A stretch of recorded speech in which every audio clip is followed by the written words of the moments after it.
There's a vehicle here that I think needs to be towed. All right, sir. Where is the vehicle? At the Wells Fargo, at the corner of George Dieter and Rojas. George Dieter and Rojas? Yes, sir.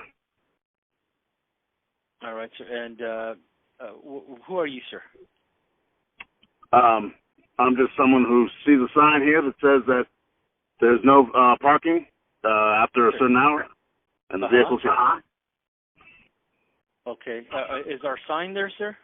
Your sign is right here, and it says very clearly that no one's to park here after a certain hour. And I personally know that this vehicle is here not for even for Wells Fargo business. It's just here. Okay. So it's been there for a while, sir? Yes, sir. What kind of vehicle is it? It is a blue, like hatchback, or not a hatchback, but like one of these compact cars. It's like a Honda or Hyundai. Oh, okay. You'll see it. Yeah, the parking lot is completely empty except for this car. Oh, okay. And it's in the Wells Fargo parking lot? Yep. Yes, sir. Okay, and you said George Dieter and Rojas, right? Yes, sir. All right, sir. Right across the street from the Great American, right across the street from Great American Steakhouse on George Dieter. Oh, I know exactly where it's at. Okay, sounds good, sir. Thank you very much, sir. Hey, no problem. All right, have a good evening. You too. Goodbye. Bye-bye. The El Paso police sergeant was arrested this morning on charges of driving drunk. According to police, Jessica GRIJALVA was speeding at about 1 a.m. on George Dieter. She was then arrested for driving under the influence. Video posted to YouTube shows the arrest.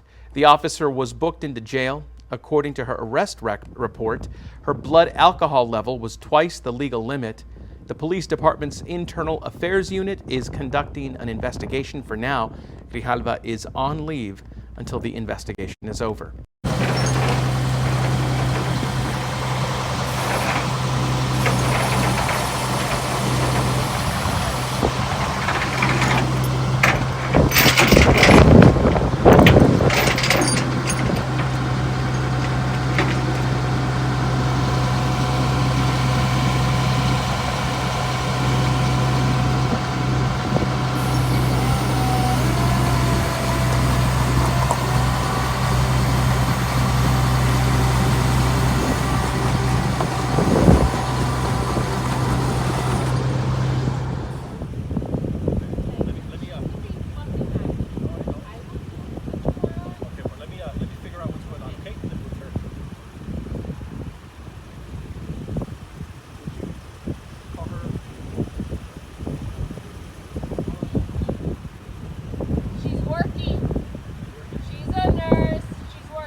Okay, this is what's going to happen, okay? Yeah. Your wife's at work.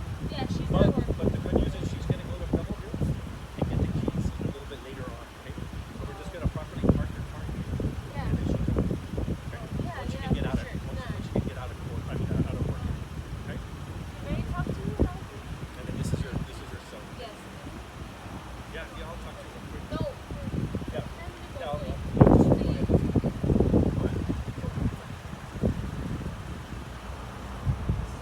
okay, it's okay. It's okay. Bye.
Whoa. I didn't mean to put you to work. Okay.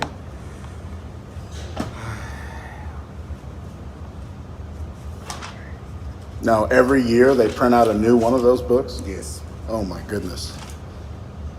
No, I'm sorry. Every year.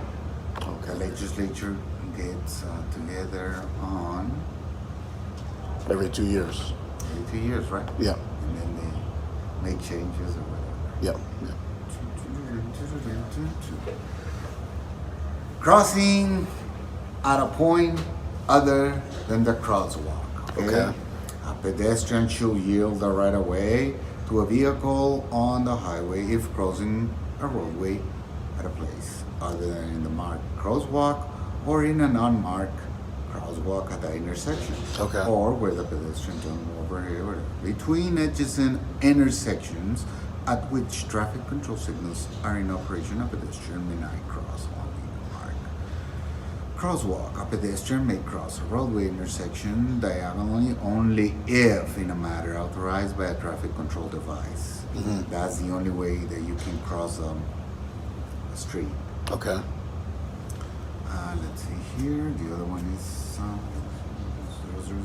So before you go any further, was I charged with violation of one statute or two statutes? No, just one. Okay. Just one. And I don't know how much it is. But you can dispute the ticket. I mean, I'm not gonna tell you how to defend yourself, but Right. No, I'm not here for legal advice. You Yeah. can read on the internet. You got a pretty good phone. Are you recording this one? Yes, I am, but I mean, And it's prohibited. it's prohibited? Really? Because I thought since you're a public official and we're talking about government business. Why are you recording me without letting me know? Well, because you're a police officer. Okay. Yeah, I am. And I'm gonna state my name. Yeah, if you don't mind. I already told you, right? Did you call During me the- when you call me? Yeah, during the phone call. Yeah. So that's gonna be the statute, sir. 552.005. Okay. Okay.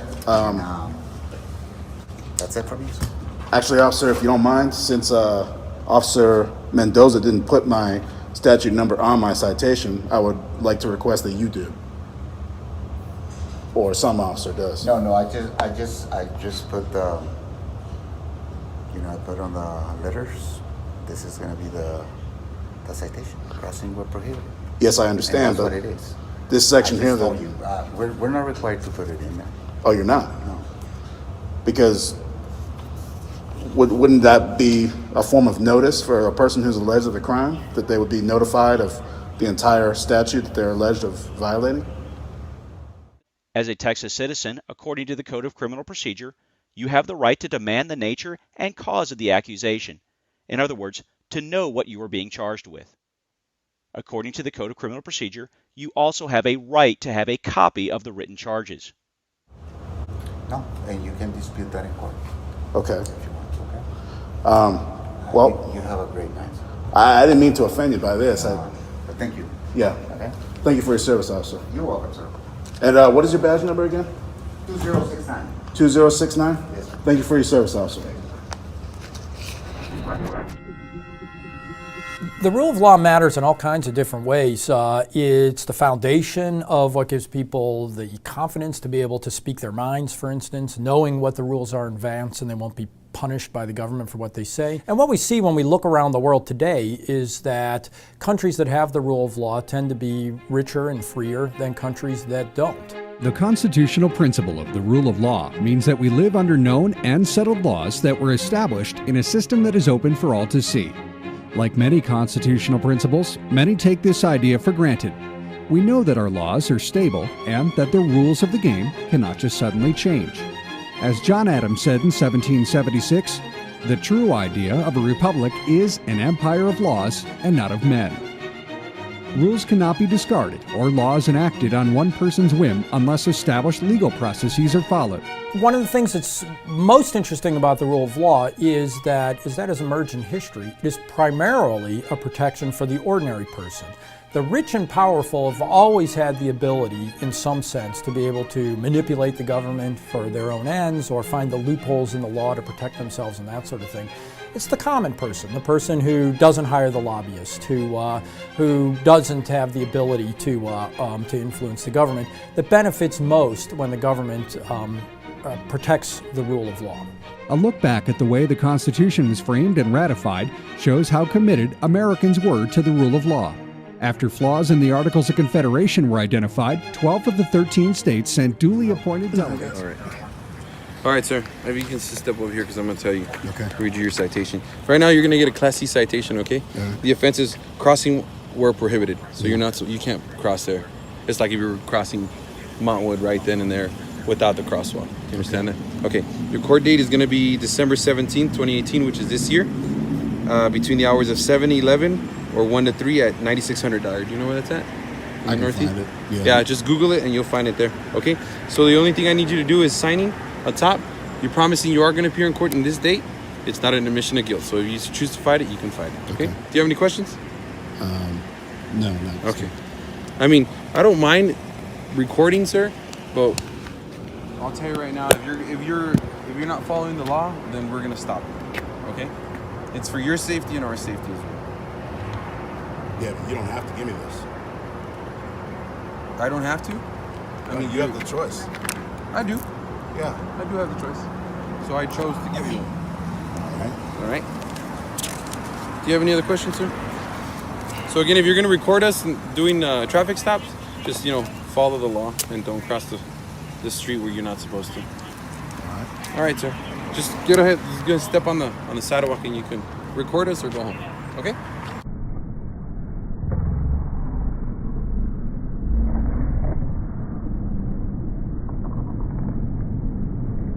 It's time, y'all. It's time. It's this thing that I'm holding in my hand, this telephone, this camera. It is quite powerful. Social media is powerful. We can do something with this. If we want to change, we can really, truly make it happen. We sit out here and talk about, oh, we need the next so-and-so and this and that. No, you don't. No, you don't. Start in your own home. Start with you.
The thin blue line is a symbol representing the men and women of law enforcement who hold the divide between order and chaos. The black space above, which on a flag is speckled with stars, represents citizenry and order, while the darkness below, crime and anarchy. Running between them, a thin blue line that keeps them apart, separating the chaos from the order. The thin blue line flag is flown to show support for our heroes in law enforcement and serves as a consoling reminder that they will always be there to protect us. For those who walk it, the thin blue line is a reflection of courage, a pledge of brotherhood, and a tribute to those who have fallen in the line of duty, affirming their memory lives on in the courage of the brave who continue to walk every day that narrow channel between order and chaos. Learn more at thinbluelineusa.com. Thank you for your support. Women of the Houston Police Department and the other 800,000 police officers that are working these streets every single day, putting their lives on the line. We are sick and tired of having targets on our back. We are sick and tired of having dirtbags trying to take our lives when all we're trying to do is protect this community and protect our families. Enough is enough. And if you're the ones that are out there spreading the rhetoric that police officers are the enemy, well, just know we've all got your number now. We're going to be keeping track of all of y'all, and we're going to make sure that we hold you accountable every time you stir the pot on our police officers. We've had enough, folks. We're out there doing our jobs every day, putting our lives on the line for our families. Enough is enough. Now, please, keep these officers in your prayers.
Covering this wreck, veteran El Paso reporter Darren Hunt and photojournalist Rick DuPont were both handcuffed and detained by police.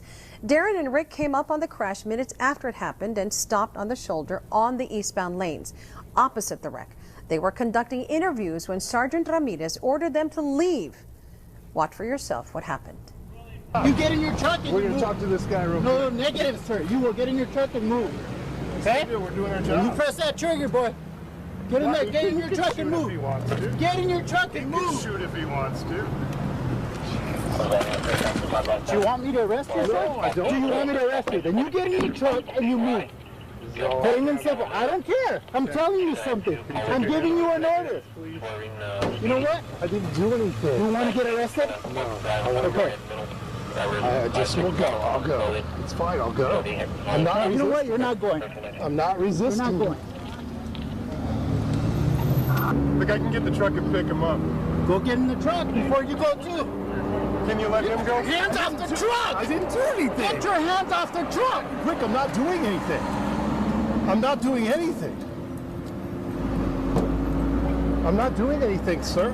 I haven't done a thing.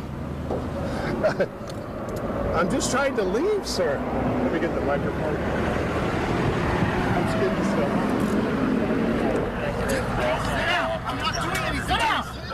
I'm going. I'm taking off. Wait, what are you doing? You can't do that. I'm taking you too. Put your hands behind your back. Put your hands behind your back. And Darren and Rick were detained for about 1 hour. After they were taken to the regional command center, they were released within minutes. The El Paso Police Department immediately launched an investigation, and 2 members of the public information officers came to our studios to interview our crew and watch the video you just saw. Police spokesman Javier Zambrano admitted what happened was very unusual. It's unfortunate any time that any member of the public or the news media feels that they were treated unfairly by any member of our department. And so that's a very serious type of allegation. It's something that we have to definitely ensure that we investigate completely. And that's the reason that we are here and conducting an investigation.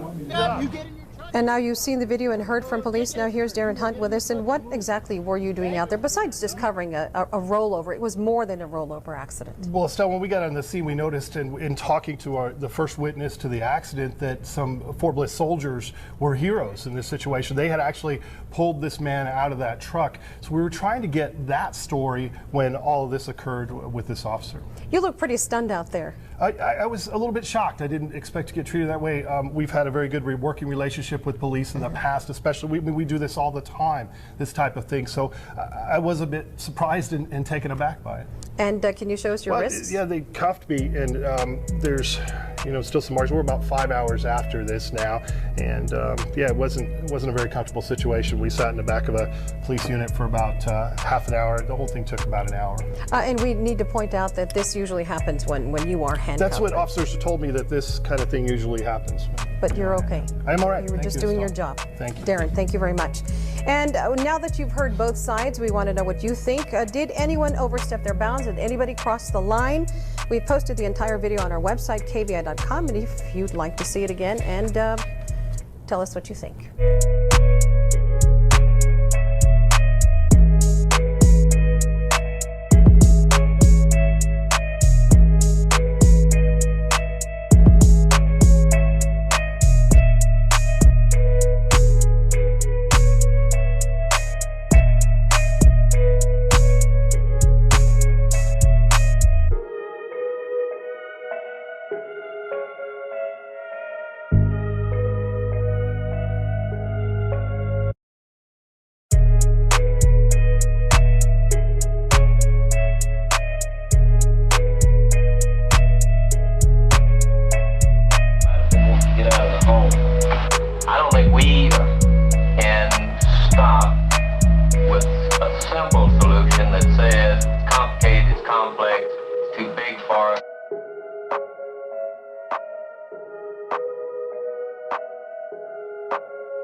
They work for us.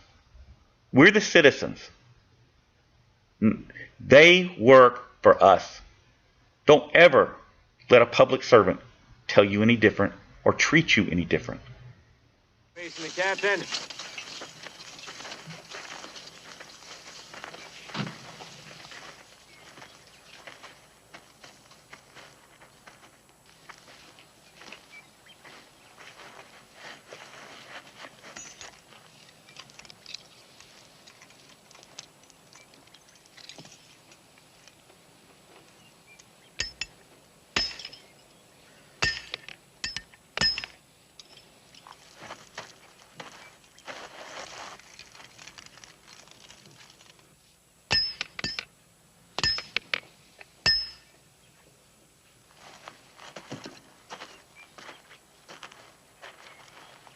You're gonna get used to wearing them chains after a while, Luke.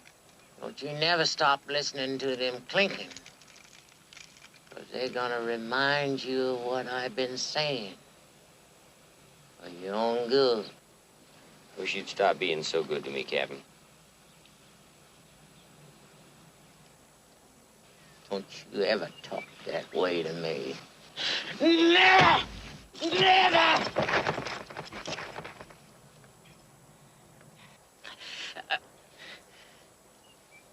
What we've got here is failure to communicate. Some men you just can't reach. So you get what we had here last week, which is the way he wants it. Well, he gets it. And I don't like it any more than you, man.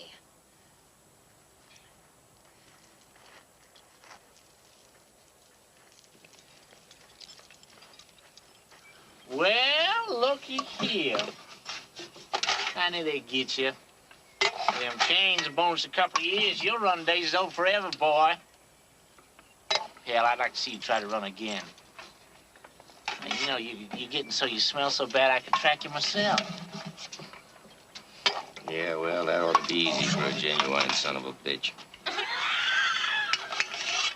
Why you believe that people who burn the flag in America should be allowed to do so, and yet you personally, if you had the chance, would sling them all in jail? Yeah, if I were king, I would not allow people to go about burning the American flag. However, we have a First Amendment which says that the right of free speech shall not be abridged, and it is addressed in particular to speech critical of the government. I mean, that was the main kind of speech that tyrants would seek to suppress. Burning the flag is a form of expression. Speech doesn't just mean written words or oral words. It could be semaphore. Burning a flag is a symbol that expresses an idea. I hate the government is unjust, whatever. Mark Kruger put up his Nazi plaques to what? What did he put up the plaques for? Because he's a fucking Nazi, that's what he did. Because he's a Nazi. We got the thin blue line flag right here.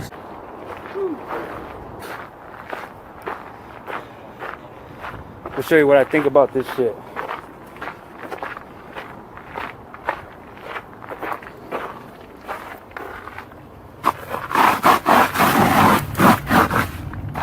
Oh, bloody Reggie. Poverty. Fucking pigs. This is burning on top of Kruger Mountain. Residents know it as Rocky Butte.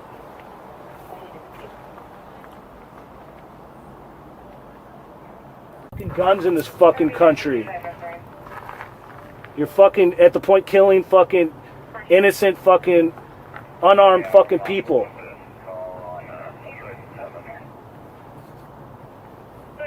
So why are we doing this? It's because we're getting rid of the symbol. This is what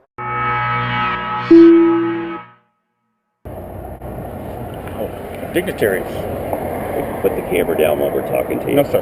Hey, do not touch my camera. I don't want you to Do not touch my camera. Do not touch my camera. Let go of the camera. Let go of the camera. Physically take it out of your hand. No, you're not. No, you're not. Eddie, just grab a hold of it. No, you're not. Do not touch me. Do not touch me. I do not consent to this. I don't want to be struck in the face. And I'm not striking anybody in the face. I'm not armed. Please step back. I'm not armed. Please step back. Again, I get that you... Do not touch my phone. Your phone. Do not touch my phone. Do not touch my phone. Do not strike me. Do not touch my phone. No one's going to strike you. Let me go. Calm down. Let me go. I have no problem with you filming and exercising. Well, then why you got my arm all bent up around behind my back? I don't want to be struck in the face while we're attempting to talk to you. I'm not striking anybody. I've been talking to your guy here for 30 minutes. Ah! Let go of the phone. Sir, just put your phone. Let go Yes, of the we do. When a law enforcement officer tells you to do something, you should do it, not argue and fight. Nope. Because you always use that one. Nope. Oh, absolutely. Nope. So. And you have no authority to tell me what I can and cannot photograph. You're a fucking idiot is what you are. And what is your name? You don't want to give your name, of course. Fucking coward, too.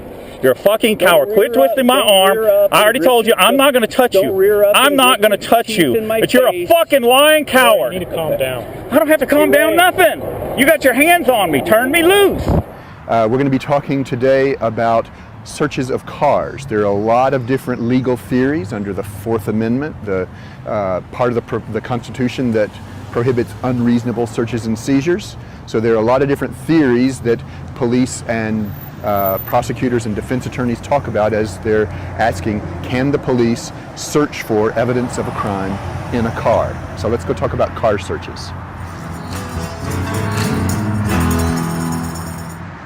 Okay, folks, let's get started. We're going to be talking about searches of cars. There are some special Fourth Amendment search and seizure rules when it comes to cars. We're focusing on the search rules, not the seizure rules. So there are separate rules for when can you stop a car. You need some kind of reasonable suspicion to believe that the driver has violated some criminal law or traffic law. But we're not talking about the stops. We're talking about the searches. Once the car is stopped, can an officer look inside the car to try to find evidence of some kind of crime happening? In this setting, there are lots of different theories that the government can use. We're going to talk briefly about 4 of them, just a quick overview of 4 theories. But the big, idea here, your rule of thumb is government's probably going to win because they've got a lot of different ways of explaining, ways of justifying the police officer searching inside the car. Lots of different theories, therefore lots of different ways to win. Government's probably going to win. We'll walk through the 4 different theories. First of all, here's theory number 1. This is called the Carroll theory, or the automobile exception to the warrant requirement. So this was established in a case called Carroll versus United States in 1925. Like a lot of 1920s cases, this dealt with prohibition of alcohol, and the federal agents and state agents were out looking for illegal transportation and sale of alcohol, and so they stopped a car and were looking inside the car for alcohol, but they had no warrant. And at that point, it was not clear whether you needed not only probable cause to believe that alcohol was in the car. This is not just a fishing expedition, but you have some reason to think this car will have alcohol in it. But not only, in some settings, the question is, you not only need probable cause, but you need to go to a judge ahead of time and convince the judge and get the judge to give you a warrant, and then you can search. And the court's answer in Carroll versus United States was, no, if it's a car, we're just going to give up on the whole warrant thing. We're not going to make you go get a judicial pre-approval of your probable cause. And the court had a few reasons for that, but one of them was, cars are just easy to move. And so, if you were going to a house and you thought there was evidence in the house isn't going anywhere. So you have time to go to the judge and get the warrant and then come back to the house and get your evidence. But for the car, cars can move. It's easy, maybe you see it there now, but you turn around 3 minutes later, it's gone. Or maybe even 30 seconds later, it's gone. So the idea of cars being movable influenced the court here. And also the court had some passages indicating that cars are sort of in a more public place than being in your home. That is, we think of ourselves as being out in public when we're in our cars on the roads. And so you give up more of your privacy if you've chosen to go out in that part of the world. So at any rate, the court says no warrants required in a car. They've reaffirmed that idea several times over the years, including Chambers versus Maroney in 1970.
Remember, you have to protect my rights, too. You have to protect my rights in the First and 14th Amendment, and that is what this is, freedom of the press.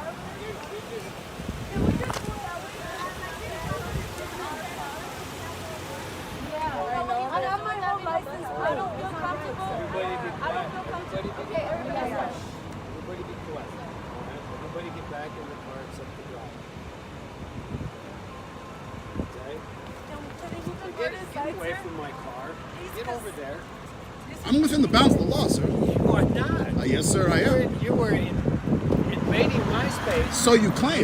Yes, I claim that, sir. We are going to find out in 2019. It is in front of the court this year. I am not interfering with what you're doing. Can I stand in front of my face? That's not right. This is none of your business. Well, I claim that it is. It is not. And I have very good reason to say so. It's a traffic stop that has nothing to do with you. Unreasonable searches and seizures. Simple. That's why I videotaped. That's not right.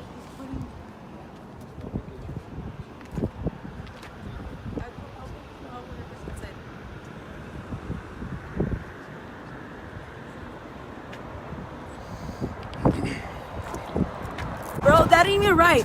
I have nothing to do with it. You have no reason to be videotaping my car. You have no reason to be videotaping it. Then back up. You got the wrong idea. No, sir, because that ain't right. Because I have nothing to do with your issue. Trust me, I'm not involved in you.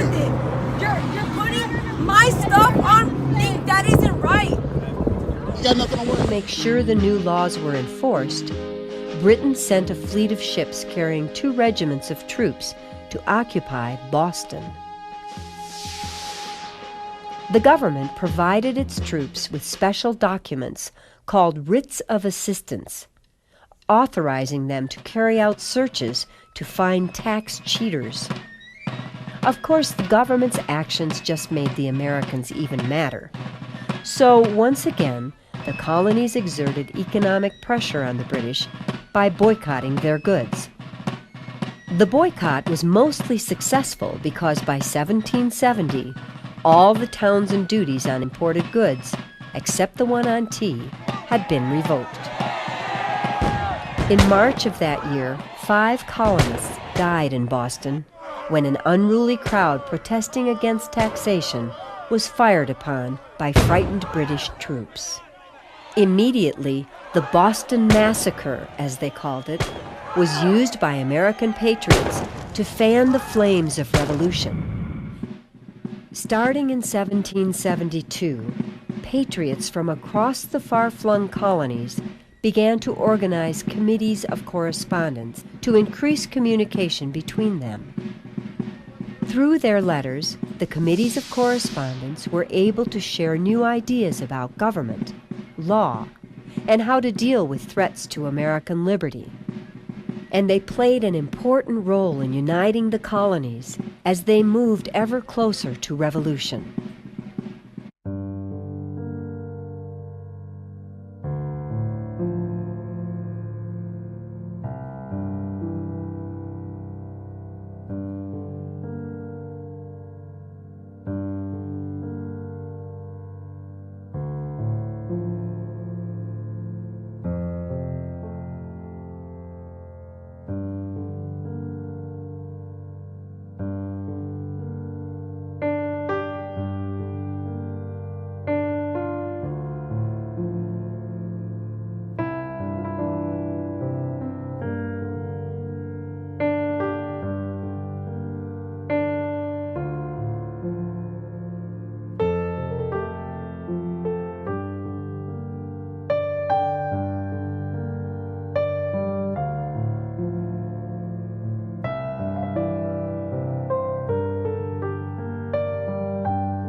you all know that I've always felt the 9 most terrifying words in the English language are, I'm from the government and I'm here to help.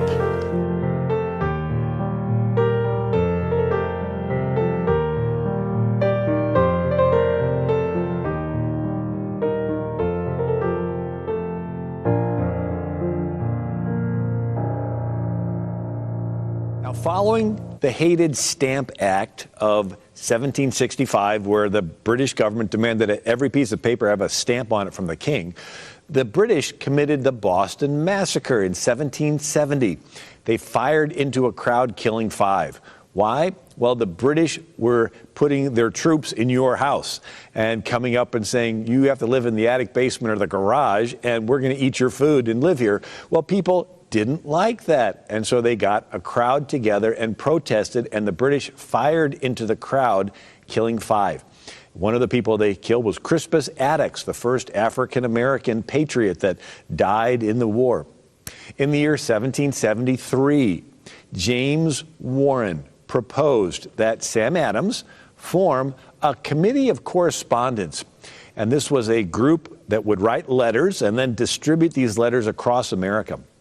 The committees of correspondence would be in each town, and they would pass along news to inform the rest of the nation of injustices being committed in Boston.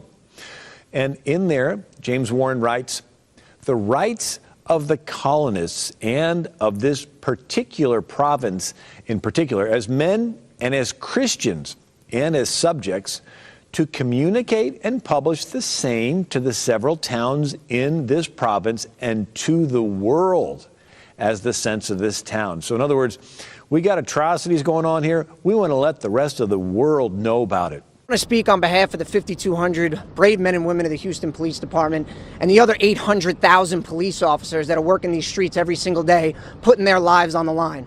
We are sick and tired of having targets on our back. We are sick and tired of having dirtbags trying to take our lives when all we're trying to do is protect this community and protect our families. Enough is enough. And if you're the ones that are out there spreading the rhetoric that police officers are the enemy, well, just know we've all got your number now. We're going to be keeping track of all of y'all, and we're going to make sure that we hold you accountable every time you stir the pot on our police officers. We've had enough, folks. We're out there doing our jobs every day, putting our lives on the line for our families. Enough is enough.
So you're doing like your own documentary sort of a thing. Well, I started a news service on YouTube. Really? Yeah. Very interesting. A news service. News service, yeah. Is it dedicated, and you're just dedicated to police corruption and things like that, or just in general news? That's where I seem to find the most news food for right now is police. And, yeah. Yeah. So then how do you feel about all the anti-police sentiment that's out there across the nation right now? Yeah, I definitely, I don't want to be looped in with all those people because I don't necessarily have a problem with police. I have a problem with things that go against the Constitution and the laws that are on the books. Absolutely agree. So, absolutely agree. and that's what I've seen be done by some police, not by state troopers so far. If we're going to be perfectly honest about, I've been a cop for a number of years, he's been a cop for a number of years, and I was military as well. He had other jobs before he became a trooper and stuff, but if we're going to be perfectly honest, no matter what industry you're in, there's always going to be bad apples. Right. Unfortunately, in the police world, those bad apples can have devastating effects sometimes because of the authority that's given to them as police officers. Well, three things: an oath, a badge, and a gun. You're not just guys that work at McDonald's or Walmart. So when it comes to cops, it's a little bit different than McDonald's or Walmart. Higher standard. And I absolutely agree with you that police officers should be held to a higher standard because we're the ones that are out there enforcing it. I prefer the term peace officer myself because police is keep the peace. Yeah, police in my mind is like in the big cities on places like the East Coast where I grew up, where it's just we're the enemy and they're the army. That's to me. Where on the East Coast did you go? The DC area, but I've been to other parts too. But where I grew up, it was like there was no right to remain silent or no consent to search. Yeah, I mean, there was just, because there wasn't these smartphones back when I grew up, and there was just, and it still goes on today. People don't even know that they have the right to not be searched, that type of stuff. But it happens all the time. We ask somebody for permission to search and they tell us no. And if we don't have probable cause, we can't search. Sir, is there anything I can do for you? Sir?